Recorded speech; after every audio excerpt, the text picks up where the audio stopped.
Hi guys, welcome back to my channel. Today's video is going to be me answering your guys' questions about my very first experience with the Extreme Mustang Makeover. Between Instagram and YouTube, I got over 100 questions, but don't worry, I whittled those down to 17 because there were some overlap quite a bit. So I have 17 questions that I'm going to answer for you guys today. First question is, what is an Extreme Mustang Makeover? Basically, it's where trainers pick up a wild Mustang, completely wild, train it for 100 to 120 days, and then compete in a competition. At the end of that competition, all of those horses that are involved in the Extreme Mustang Makeover go to auction, and anybody who gets approved can bid on those horses and take one of those home that weekend. It is something that you have to sign up for. You can't just take your horse that you already have or pick up a random Mustang and then decide you want to do it later. It is something that you have to apply for, and it is a competition basically. The makeover that I did, they did a lottery and then you got to pick your horse. So I was number 29, I believe. The way that I got Zurreal was she was really my last option. There were a few other horses that were even smaller than her or didn't look as good, so she was really my last option. I'll link that video so that if you're interested in seeing what pickup is like and how it goes, it explains everything in that video. What or who made you want to do an Extreme Mustang Makeover? I watched the Unbranded documentary about those 4 guys that took horses from, I think it was Mexico to Canada, and they took a bunch of wild Mustangs, they trained them, and then they took that trip. And I watched that and I got really inspired. And then I heard about the Extreme Mustang Makeover and I watched that documentary. I think it's called Wild Ride or something. I watched that and I was inspired as well. And then of course on YouTube I found Sam Van Fleet, Camille's Mustangs, and McKinley from Jay Winburn's YouTube channel. Then I went to a clinic, a Sam Van Fleet and Camille's Mustang clinic, and then I started taking lessons from Camille. Basically, Camille was the final push to get me to actually do a makeover. Do you wish you would have waited longer to do a makeover? No, I don't. I told Camille what my goals were and that eventually I wanted to do a makeover or work with a Mustang, and she told me just to do it. She's like, you're never going to be ready, you just need to do it, and you'll figure it out, and it'll be really hard, and then you'll do it again and you'll do it a little bit better. That was Camille's advice, and I'm glad that I took it. I don't have any regrets as far as jumping in too early. Will we get updates on Zurreal? I do not think so. I would absolutely love to, and any updates that I get, I will share them with you guys, but I have to respect the privacy of her new owner. If you could go back in time and tell yourself one thing when you first got Zurreal, what would it be? I think I would tell myself, you're gonna make it to the makeover. Like, don't worry, you're gonna make it and it's gonna be okay. And Zurreal's gonna find a home. This is the most asked question. Will you ever do it again? I definitely want to. In 2022, I definitely want to do a makeover. If one lines up and it's not too soon next year, that would be amazing. But I do want to get one horse under my belt before then. What was the hardest challenge you faced with Zurreal? Definitely her being aggressive was probably the biggest challenge that I had pretty quickly. Kind of made me a little bit timid. So I would say that was probably the hardest thing to work with her through. But as far as the hardest thing to teach her was tying. That was such a struggle.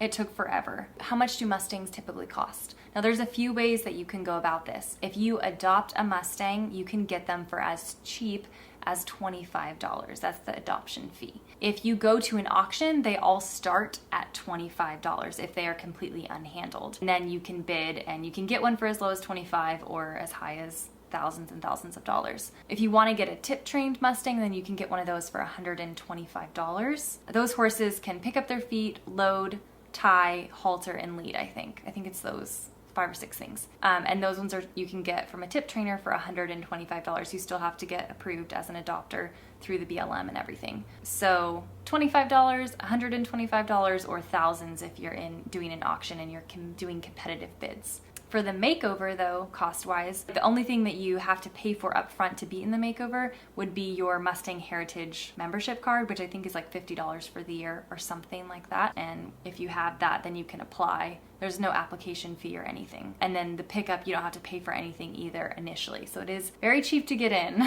Are you happy with the progress you made with her, or do you wish you made more? Okay, I would be lying if I said I was completely content with all of the progress that we made. Obviously, I wish that I could have ridden in the competition, but I'm fine. I'm fine with how it went because how it went is how it went, and I learned so much, but of course, I wish that we could have ridden. How did it feel to be the only one not on horseback? So actually, there was one other person that wasn't on horseback, also with a horse that kind of looked like Zurreal, little chestnut mare. I would just say it was a humbling experience. Yeah, it was hard. There were moments where I was just like, why did I even come? But it was really good. Sometimes those hard, really difficult things are super good for your character, and you feel like this is exactly what I needed, even though this is not what I wanted. And that's kind of how all of my journey with Zurreal went, really.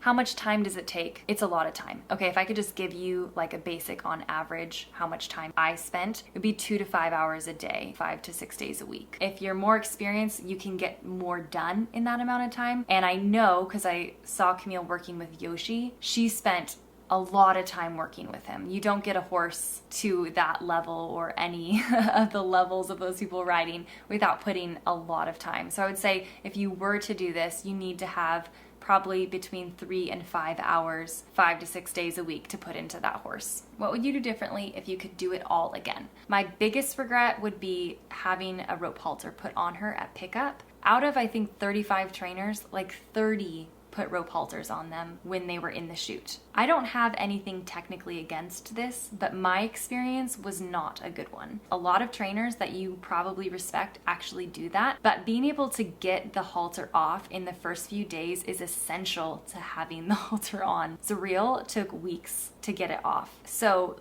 in hindsight, I wish I wouldn't have. In fact, I didn't bring a rope halter. I knew that was an option, but I did not bring one because I was like, I'm not gonna do that. That's my refrigerator. I literally had 10 people telling me that I needed to put the halter on, and it was kind of like I was feeling a little bit ganged up on. I even had people say like, oh, you think you're so good at this that you're not gonna put the rope halter on? And I was like, no, I think that I'm not good at this, and that's why I don't want the rope halter on. But I ended up going against my better judgment and getting the rope halter put on because I felt like I kind of had to. Of course, I didn't have to. I could have said no and stood my ground, but I did feel like I would be going against all of these more experienced trainers that are telling me what to do and like not taking their advice. In hindsight, I wish I would have stuck to my guns on that. I let Kazi graze with her rope halter and her lead line hanging so that when she steps on it, she practices taking the step back, yielding to pressure. I think it's a super important thing to do. And even after Zurreal was tame, she'd be grazing with Kazi, I would let her graze with her halter and her lead so that she would step on her lead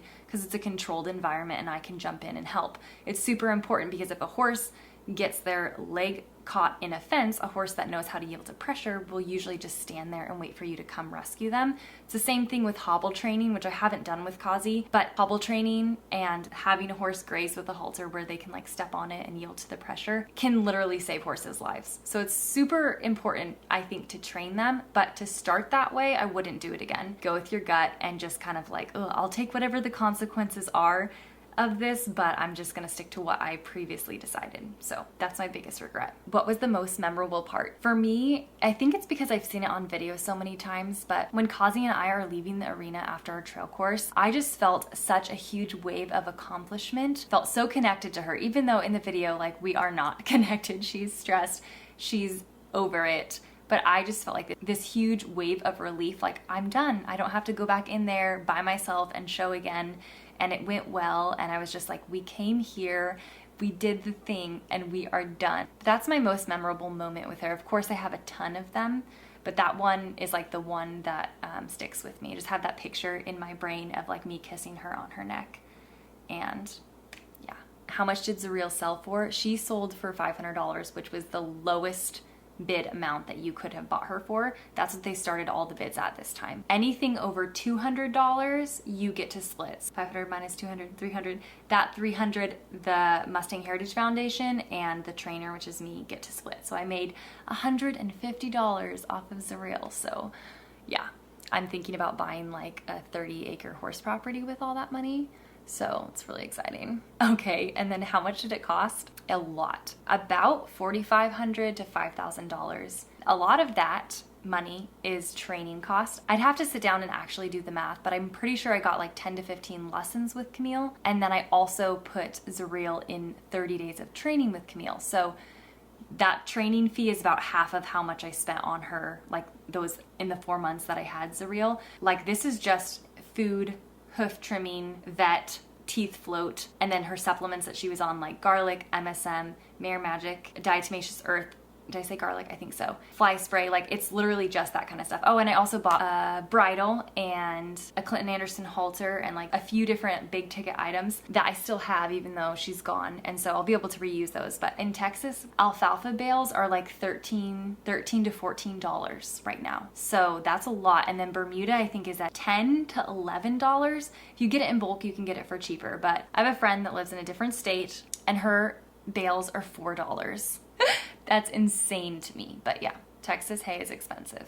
How much more time would you have needed to ride Zurreal? Camille says if we would have had her for another 2 weeks, we could have gotten in her first few rides. If it was just me by myself, I would say probably another 2 months because I'm definitely more timid. I've never put a first ride on a horse, so I'd want to make sure that it was like real solid before we get on there because I'm not trying to be a bronc rider or anything. So I would say if I was doing it by myself, probably 2 months, and Camille says 2 weeks. So that just goes to show the difference in levels. Okay, the last question is, what was your biggest takeaway? When I was on the Facebook group for all of the Mustang trainers, when you're seeing all of these horses like in their videos and in their photos and just like updates from the trainers, I'm like, oh my gosh, I'm so far behind, which I was. But then you get to the makeover and you see the horses in the warm-up ring and you see them in their stall and you see them out and about and you're like, okay, so these horses are still fresh. I'm not saying that there was anything super crazy, but like